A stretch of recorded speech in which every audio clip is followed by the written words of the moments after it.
Время новостей Татарстана на ТНВ. В студии Алексей Калиничев. Здравствуйте. И вот о чем расскажем.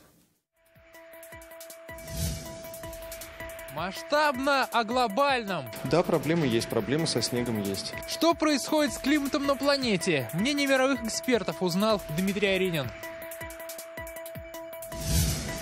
Казань в ожидании большой воды. Подтопление в огороде есть, вода в подвал приходит. Как жители столицы готовятся встретить весенний паводок? Увидел Рамиль Галиуллин. Корь зла. Даже отмечаются смертельные случаи. Это менингоэнцефалиты, такие могут быть осложнения. Как искоренить корь в Татарстане, думают инфекционисты? Все подробности у Альбины Аслагараевой. Полосатый прайс. Чувствует себя хорошо, питается уже мясом. Сколько стоил тигренок, изъятый в Челнах, и что его ждет дальше, узнавал Рамиль Шайдуллин. Глобальные изменения климата происходят, и с этим что-то нужно делать. В Казани всю эту неделю будут обсуждать будущее планеты. Более сотни ученых из разных стран собрались в КФУ, чтобы поработать над докладом об океане и криосфере. Ответ на извечный вопрос, растают ли все льды, мнение лучших экспертов мира, спросил Дмитрий Аринин. Сейчас вопрос океана и криосферы, или попросту говоря холода, для нашей страны особенно актуален. Сейчас 60% наших рубежей – это как раз морская граница. И опять же 60% страны находится в зоне вечной мерзлоты.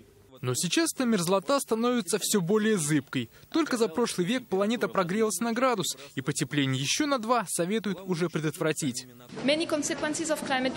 Есть оценка, что если будет потепление на 1,5 градуса, то в Арктике будет часто появляться лето безо льда, а если на 2 градуса, это будет еще чаще. Это может вылиться в поднятие уровня Мирового океана, что грозит затоплением прибрежных городов. Как обнаружили, серьезно тают не только полюса, но и южные горные районы. От этого начали страдать лыжные курорты. Это не только горные лыжи, это привлекательность гор, у которых исчезнут эти ледники, да, альпинизм и все остальное. Многие курорты в Южной Германии, они уже не функционируют как горнолыжные. В России для Красной Поляны это существенный момент. Они думают о том, как продлить сезон. Как подсчитали в Татарстане, за 2 последних столетия потеплело на 4 градуса. В этом видят и плюсы, и минусы. Принято считать, что это, конечно, негатив. Дело в том, что потепление идет чрезвычайными темпами. Вот опять же, с 1978 года очень высокие темпы этого потепления.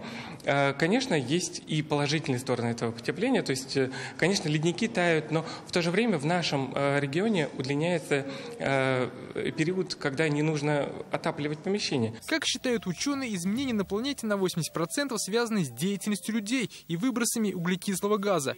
Их уже нужно не только прекратить, но и откачивать газ обратно из атмосферы. Предлагаются какие-то, так сказать, энергетически выгодные способы как-то связывания углекислого газа атмосферы или там разложения СО2 на углерод, да, например, и чистый кислород. Кислород идет в воду, углерод в виде практически сажи там можно где-то хранить, скажем, или даже повторно использовать. Делиться взглядами о том, что будет и что делать, эксперты будут всю эту неделю. По итогам должен появиться доклад для руководства стран. Мировому сообществу его представят этим летом. Дмитрий Аринин, Алмаз Зейдинов, ТНВ, Казань. Уходящая зима может стать самой снежной, что и пугает татарстанских спасателей. Они в ожидании большой воды. В Казань паводок придет в первой декаде апреля. Казанка, Киндерка, Сухая река, Нокса, Вертлевка – все они по весне потенциальная угроза. Кому готовиться к большой воде, расскажет Рамиль Галиуллин. Снега достаточно много. Подготовка к паводку в семье Хариуллиных стала традицией. С приходом весны участки во власти талой воды. Доходил даже до вызова спасателей. Наших детей прямо вот так вода была, они вынесли. Вот когда мы начинали строительство, учли то, что возможно будет подтопление. И вот грунт, вот первый этаж, у меня поднят примерно на 1,5 метра. Шамиль Аминов учился на ошибках родственников. Во время строительства дома поднял фундамент. Помогло. В предыдущие годы вода не нанесла большого ущерба. Высота снежного покрова в Казани достигает 68 сантиметров, но местами эта отметка еще выше. Например, около дамбы в поселке Салмыче. Уже через месяц, по словам местных жителей, все талые воды соберутся именно здесь. И, на первый взгляд, безобидная речка Нокса превратится в настоящий бурлящий поток. Снега этой зимой почти на четверть больше, чем в предыдущие годы. Значит, и паводок будет интенсивнее, рассказали в мэрии. Большая вода в столицу придет в начале апреля. Нокса, Казанка, Киндерка, Сухая река и Вертлевка. Все они потенциально несут угрозу. Для борьбы с наводнением 150 аварийных бригад, 137 единиц спецтехники. Но готовиться к худшему спасатели призывают и самих жителей частного сектора. Во-первых, подготовить продовольствие. Во-вторых, прокопать около дома канавы для отвода талых вод. Подготовить резиновые лодки, хотя если такая возможность есть. Городские власти готовятся встретить паводок во всеоружии. Обновлены 3 километра водоотводных канав. Проверена работа насосов и ливневок. В случае, если все-таки придется эвакуировать жителей затопленных территорий, власти подготовили 12 пунктов временного размещения. Единственное, что отличает предыдущие года, огромное количество снега, который еще не остановился. Поэтому я прошу совместно с Управлением гражданской защиты во всеоружии встретить. В каждом районе города определены мобильные группы. Казанцам, проживающим в частных домах возле рек, рекомендуется застраховать имущество. Завтра с населением начнутся профилактические беседы. Рамиль Галиуллин, Марат Зайдуллин, ТНВ, Казань. Вроде на дворе весна, снега по-зимнему много. Нижнекамск сегодня оказался в снежном плену. Горожане жалуются на бездорожье, завалило внутриквартальные дороги, дворы и тротуары. Около 100 жалоб поступило в систему «Народный контроль». Основное недовольство – плохая уборка улиц. Дорожники, в свою очередь, ссылаются на непрекращающийся снегопад, из-за чего техника не справляется с большим объемом. Нигде уборки нету. Техники нет, ничего нет. Мы-то ладно ходим, а вот коляска, балалар. С детьми как? По нормативу мы должны в течение 3 часов по окончании снегопада расчистить центральные дороги. А все дороги в течение от 4 до 6 дней. Но снег-то идет каждый день. А вот жители деревни Татарские Урматы Высокогорского района со снегом справились с нашей помощью. В конце февраля мы снимали сюжет, как люди не могут выйти за пределы села. Снег не убирался. После нашего репортажа ситуация изменилась. Сейчас дороги чистят каждый день. Надо было давно к вам обратиться, написали урматчане. И мы напомним, в нашей редакции есть WhatsApp. Его номер 8 987 420 0101. Сообщения принимаем круглосуточно. Ваши новости, присланные фото и видео могут стать репортажами наших выпусков.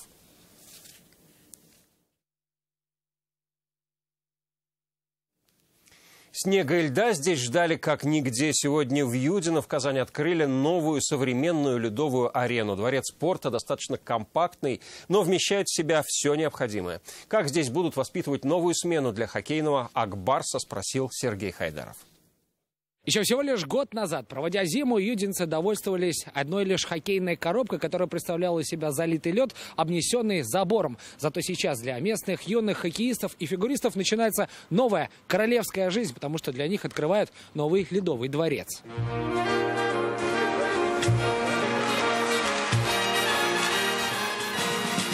В это время на новом льду страсти похлеще, чем в серии у Ак-Барса с авангардом. Здесь хотя бы есть интрига. Эти крепыши на коньках словно молнии рассекают по площадке. С такой ареной они ближе к мечте играть в КХЛ. Покрытие соответствует всем современным требованиям. Некоторые арены, там есть бугорки. А некоторые тренера наносили себе травму. Вот это вот минус. Я на нем падал, потому что он иногда бугорком был. Сейчас ровный, хороший лед. Да, очень. Скоро эти ребята усилят Ак-Барс. Наверное, с такими мыслями сегодня на юных хоккеистов смотрел Рустам Миниханов. Ведь вчера барсы так обидно вылетели из плей-офф. Именно президент дал старт строительству арены в августе.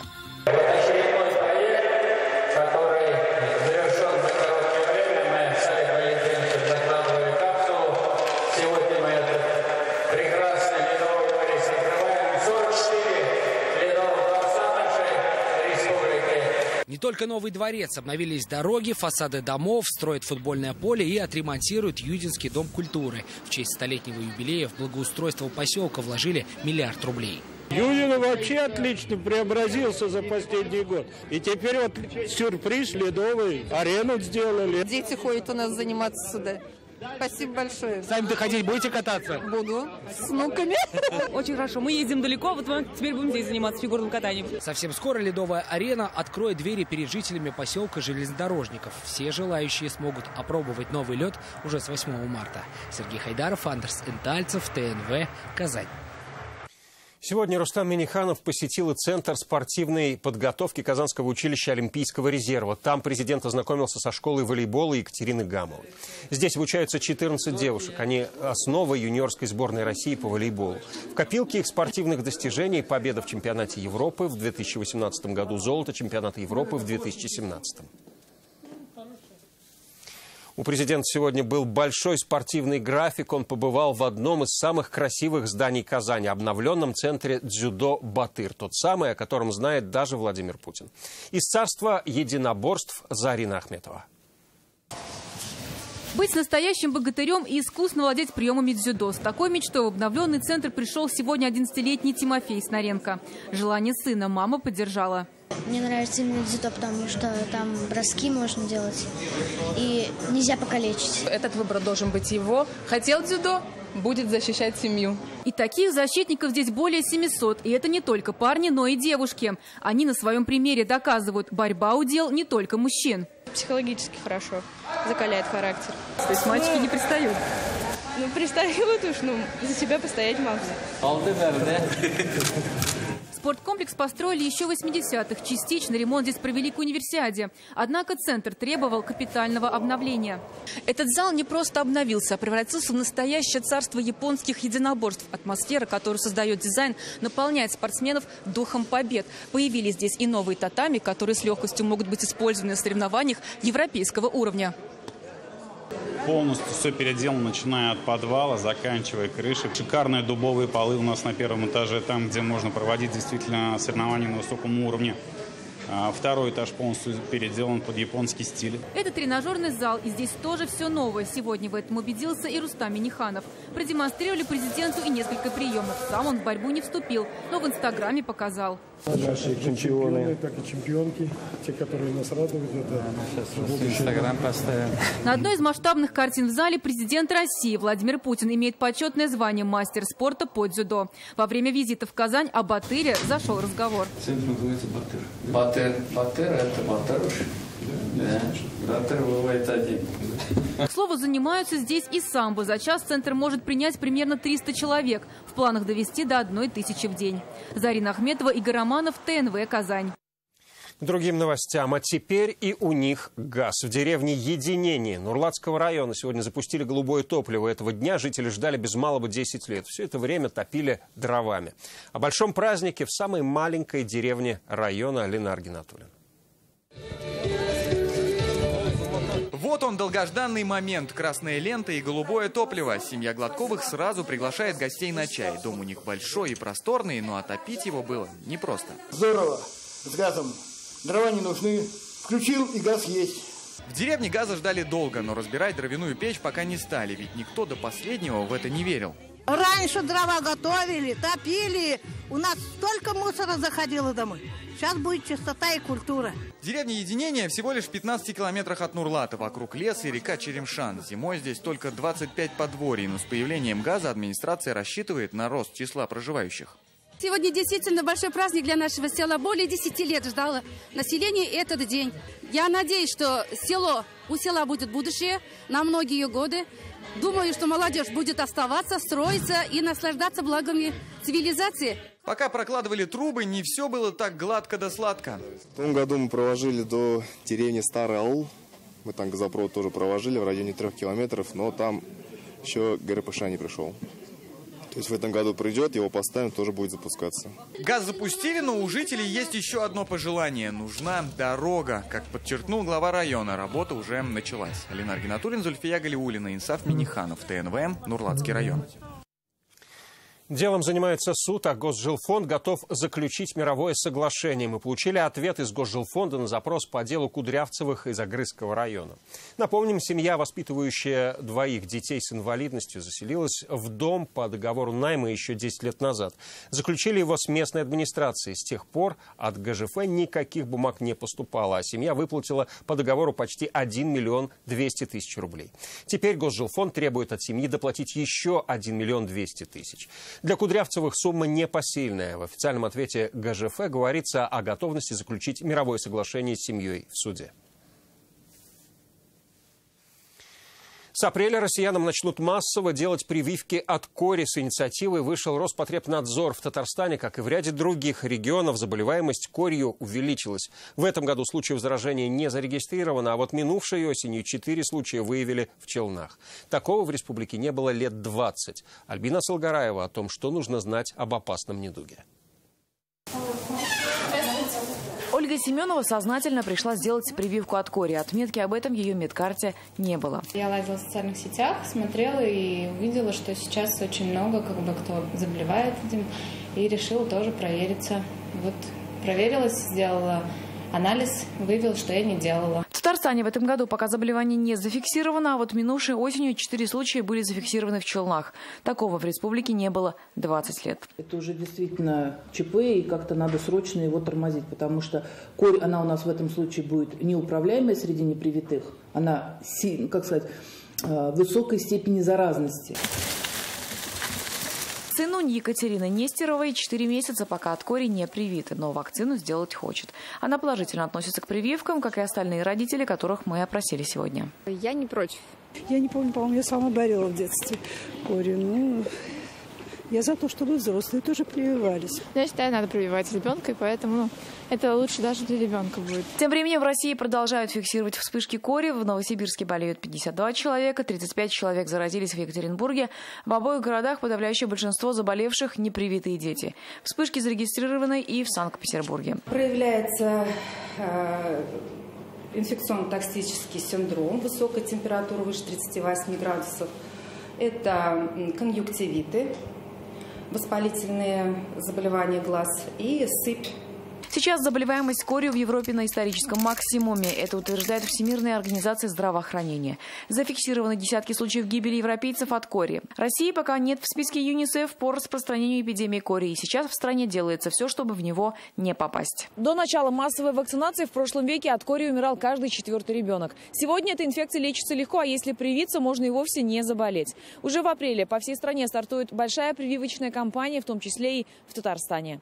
Альбина Салгараева, Александр Лобанов, ТНВ, Казань. Вы смотрите новости Татарстана, и вот о чем далее.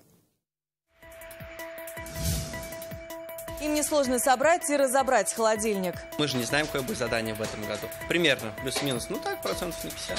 Как готовятся студенты политехнического колледжа к чемпионату WorldSkills, знает Алия Хайрудинова. Полосатый прайс. Чувствует себя хорошо, питается уже мясом. Сколько стоил тигренок, изъятый в Челнах, и что его ждет дальше, узнавал Рамиль Шайдуля. О перспективах сотрудничества в сфере нефтехимии говорили на встрече посла Египта в России с руководством компании «Таиф». Египет сейчас развивается как крупный хаб по переработке газа. Местный бизнес заинтересован в сотрудничестве с предприятиями «Таифа».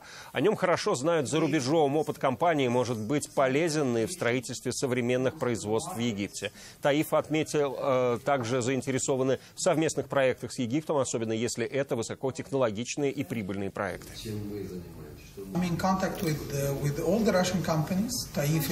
Я разговаривал с различными российскими компаниями. «Таиф» занимает лидирующие позиции в этом секторе. И я являюсь послом Арабской Республики Египет. В России очень был бы рад видеть российские компании, которые будут реализовывать с нами выгодные проекты. Флаг WorldSkills встретил весну в Кабардино-Балкарии. Он побывал в нескольких организациях и предприятиях. Везде встречали с национальным колоритом. Напомним, старт российского этапа эстафеты состоялся в августе. Флаг побывает в 24 регионах и через 5 месяцев вернется в Казань.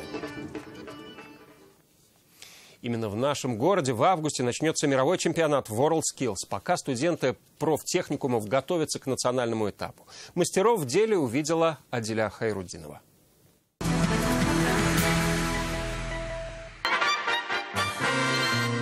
Не кочегары мы, не плотники.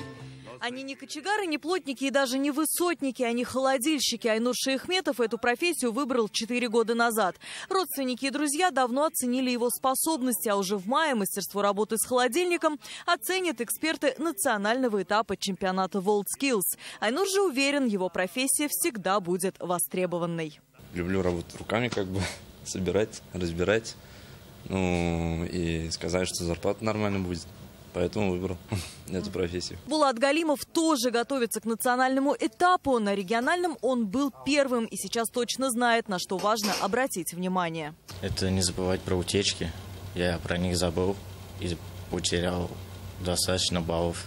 Оценивать мастерство холодильщиков будут по 3 направлениям: изготовление компонентов холодильной установки, их сборка, а после поиск неисправностей и соблюдение правил безопасности. Ведь чинить холодильный прибор приходится и с огнем. Все элементы холодильного оборудования соединены между собой вот такими медными трубками. Для того, чтобы получить окончательную конструкцию, их между собой нужно спаять. Задание на национальный этап станет известно к середине апреля. Когда начнем прям очень усердно готовиться, все мелочи будем прорабатывать, все мелочи, где можем налажать, где наши сильные стороны. Из слабых сторон сделать сильные остается чуть меньше 3 месяцев. Национальный этап чемпионата рабочих профессий WorldSkills в Казани пройдет с 20 по 24 мая. Алия Хайрудинова, Александр Вольнов, ТНВ Казань. Полоса черная, полоса светлая. После изъятия у наркодилера тигренку Луне ищут нового хозяина. Городской суд Челнов готовится к рассмотрению дела о прекращении права собственности ее бывших владельцев. Оказалось, что Луна принадлежала супруге задержанного. Почему зверь без хозяина жить не сможет, выяснял Рамиль Шайдулин. Когда оперативники вышли на лабораторию мефедрона, никто и подумать не мог, что встретит такую экзотику. Маленький хищник в доме у одного из задержанных. Данное животное было доставлено и содержалось в многоквартирном доме, в квартире, где проживали малолетние дети и пожилой мужчина. По законодательству нашему запрещено содержать диких животных в многоквартирных домах, поскольку потенциально, они несут потенциальную угрозу жизни и здоровью проживающих в многоквартирном доме людей. Не меньшее беспокойство за здоровье самой Луны гуляло в рядах зоозащитников. Тигрицу поместили в конно-спортивный комплекс и предлагалось перевести ее в московский цирк. В ответ на это в сети появилась петиция на имя президента республики с просьбой оставить ее в Татарстане. Целью привлечь внимание, к этой проблеме. И вот обращена была конкретно к президенту Рустаму Нургалиевичу, как, наверное, главному лицу нашей республики. Рустам Минниханов просьбу услышал и предложил перевести Луну в Казанский зооботсад.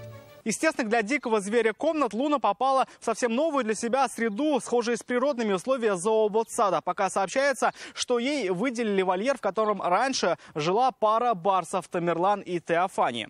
Сегодня прокуратура Челнов раскрыла новые детали истории. Оказалось, владелица тигрицы – это супруга задержанного мужчины. Блюстители порядка считают, животное в домашних условиях содержать нельзя.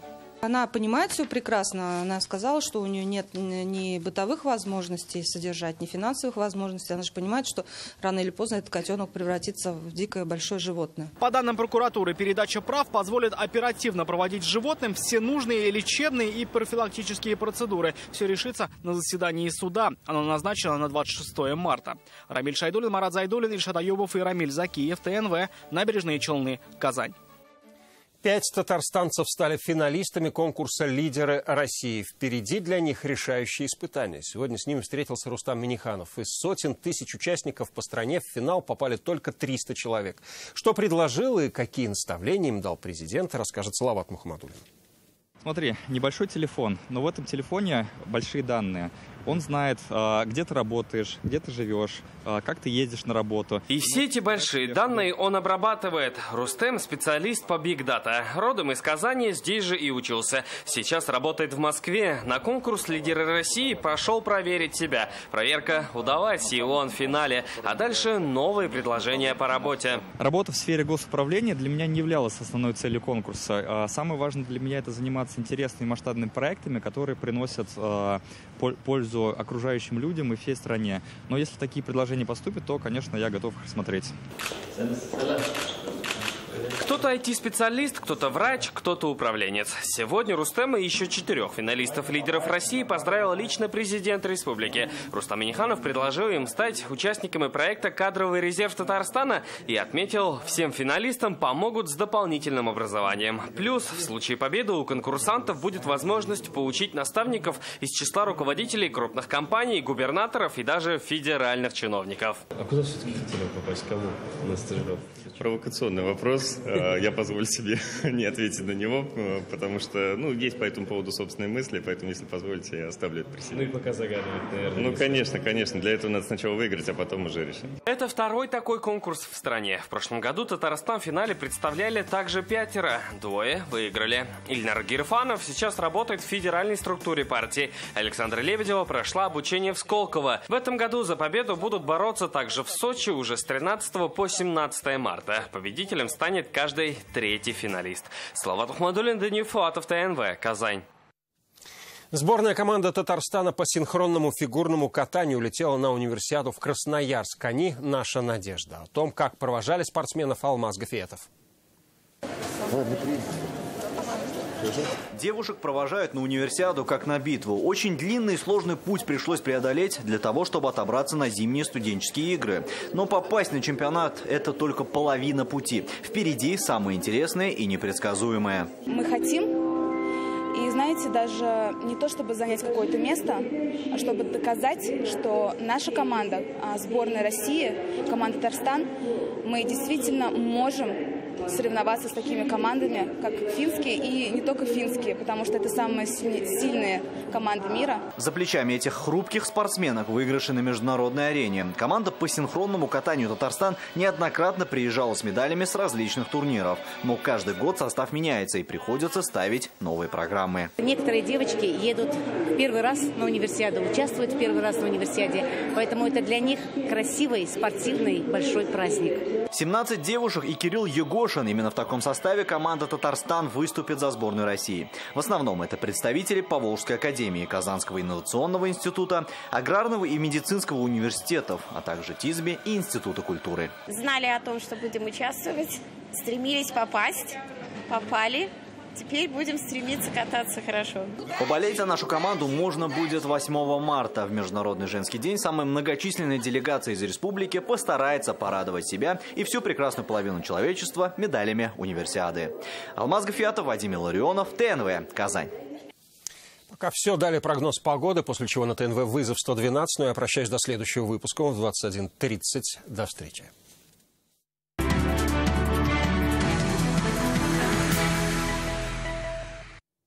Добрый вечер. Время новостей спорта на ТНВ, в студии Алмаз Гафиетов. Хоккейный сезон для Акбарса завершен. Проиграв все 4 матча, действующие обладатели Кубка Гагарина первыми вылетели из розыгрыша плей-офф. «Авангард» не оставил ни единого шанса даже в 4-м поединке. Команде Билли Лединова уже нельзя было проигрывать, однако хитрик Сергея Шумакова поставил точку в этом противостоянии. Итоговый результат на табло 3-2 в пользу коллектива из Омска. Таким образом, хоккеисты казанского клуба отправляются в отпуск и начнут официальные игры только в сентябре. А пока будем наблюдать за продолжением плей-офф со стороны. К новостям зимней универсиады. Наша лыжница принесла республике первую награду зимних игр. Студентка Поволжской академии спорта и туризма Яна Кирпиченко стала 3-й в индивидуальной гонке на 5 километров классическим стилем. А в это время в Казанском аэропорту провожали наших фигуристок. За плечами этих хрупких спортсменок выигрыши на международной арене. Команда по синхронному катанию Татарстан неоднократно приезжала с медалями с различных турниров. 17 девушек и Кирилл Егошин. Именно в таком составе они выступят за сборную России. России. В основном это представители Поволжской академии, Казанского инновационного института, Аграрного и медицинского университетов, а также ТИСБе и Института культуры. Поболеть за нашу команду можно будет 8 марта. Мы хотим, и знаете, даже не то чтобы занять какое-то место, а чтобы доказать, что наша команда, сборная России, команда Татарстан, мы действительно можем соревноваться с такими командами, как финские, и не только финские, потому что это самые сильные команды мира. Много тренировались, работали над этим, поэтому отступать не будем. Будем только вперед, только к победе. К другим темам. В Зеленодольске прошло первенство России по зимнему триатлону. На базе спортивного комплекса «Маяк» собралось более 150 спортсменов из разных регионов страны. Зимний триатлон включает в себя 3 спортивных скоростных состязания – бег, кросс-кантри, велогонку и лыжную гонку, преодолеваемых в непрерывной последовательности. Атлеты соревновались по нескольким направлениям – молодежь до 23 лет, юноши и девушки 15-17 лет, а также турнир среди участников младшей группы 13-14 лет. После триатлона следующий лыжный марафон Зеленодольск примет 17 марта. За этим форматом будущее большое. Мы надеемся, что будет продолжаться. И самое главное, позволить больше количество команд увидеть. Все-таки 3. Вот мы в Удмуртии, например, мы не можем найти 3 женщин, 3 мужчин, чтобы одну команду одного пола выставить. И это все новости спорта к данной минуте. Будьте здоровы и занимайтесь спортом. До свидания.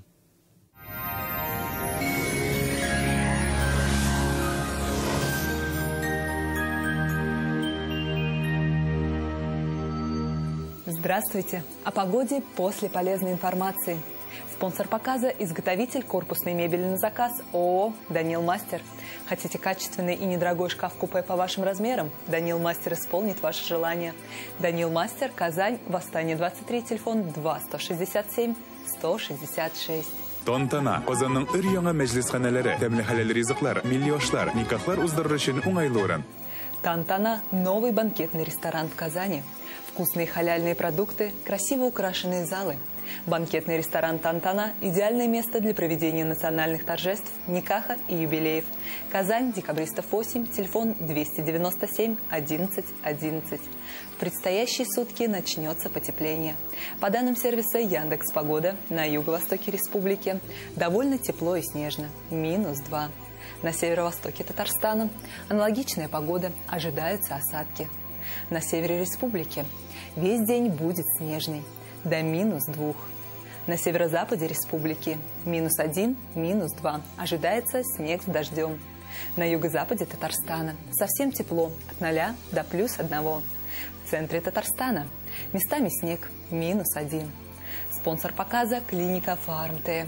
Лечение аденомы и простатита по европейским стандартам, без боли операции на израильском аппарате Термекс.